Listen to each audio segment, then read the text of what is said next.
Bonjour, c'est Monsieur Doumbouya, votre professeur de chimie organique. Aujourd'hui, dans cette vidéo, nous allons faire cet exercice. L'éthanoate de butyle est une molécule à odeur de banane. On le trouve dans des bonbons et des médicaments. Cette molécule est composée d'atomes de carbone, d'oxygène et d'hydrogène. Bon, là, on nous donne les énergies de liaison.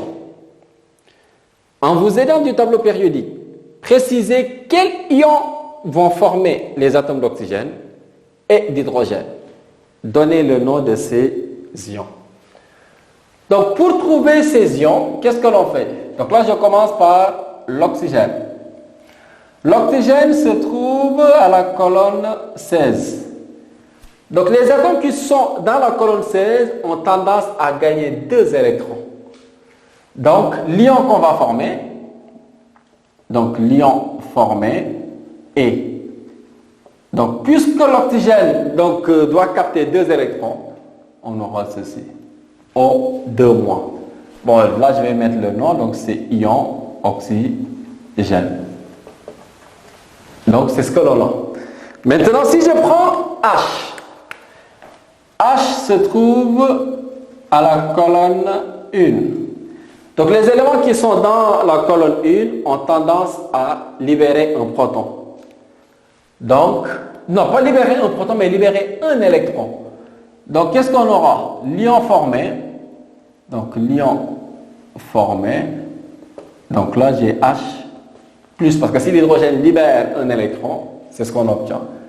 Et là, j'ai l'ion hydrogène.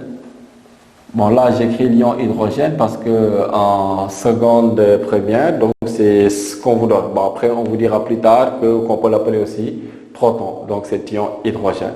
Donc, là, c'est ce qu'il fallait faire pour la première question. Ensuite, pour la question 2, on nous dit à l'aide du schéma de Lewis ci-dessous, repérez le nombre et le type de liaison covalente à rompre dans la molécule. Bon, là, je vais d'abord montrer la molécule. On a l'éthanoate de butyle. Donc là, je dessine cette molécule. Donc, c'est ça. Bon, on ne vous demandera pas de retenir cette molécule, hein, donc la formule. Donc, on vous donnera, si besoin, cette molécule. Donc, nous avons ceci. Donc là, je complète avec des hydrogènes, donc partout. Donc, nous, c'est ce que l'on a. Maintenant, nous, ce qui nous intéresse, c'est le nombre de liaisons qu'on doit casser. Bon, il faut savoir, pour les liaisons carbone-carbone, donc là, j'ai une liaison carbone-carbone, deuxième, troisième, quatrième. Donc là, j'ai 4 liaisons carbone-carbone. Donc, c'est une liaison simple. Après les liaisons carbone-carbone, donc je peux compter les liaisons carbone-hydrogène. Donc là, j'ai 1, 2, 3, 4, 5, 6, 7, 8, 9, 10, 11 et 12. Donc nous avons 12 liaisons CH. Donc c'est ce que l'on a. Ensuite, nous avons aussi la liaison CO. Donc, si vous regardez bien, j'ai CO. Donc, c'est liaison simple O. Là aussi, c'est liaison simple O. Donc, ça nous fait 2. Donc, 2 liaisons.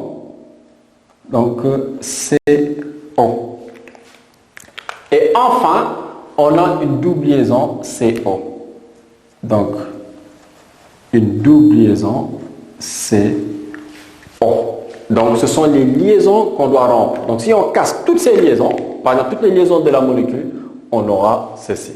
Et maintenant, pour la question suivante, on nous demande de déduire l'énergie de liaison de cette molécule.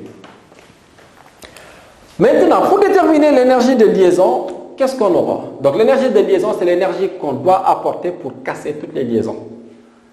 Donc, je vais faire ceci. E, cette énergie de liaison égale. Donc, qu'est-ce que je dois faire? J'ai 4 fois l'énergie de liaison de CC plus 12 fois l'énergie de liaison CH plus 2 fois l'énergie de liaison CO plus l'énergie de liaison de ces doubles liaisons O. Maintenant, nous allons faire le calcul. Bon, là, j'ai 4 fois. Donc, pour CC, qu'est-ce qu'on nous donne? Donc, nous avons 5,79, 10 puissance, non, 5,74, 10 puissance moins 19. Plus, donc pour CH, nous avons 6,84 fois 10 puissance moins 19. Donc 6,84 fois 10 puissance moins 19. Plus 2 multiplié par, donc là aussi nous avons CO, c'est 5,94 fois 10 puissance moins 19. Et enfin, pour le dernier, donc on a une fois, donc 1,33 fois 10 puissance moins 18. Donc 1,33 fois 10 puissance moins 18.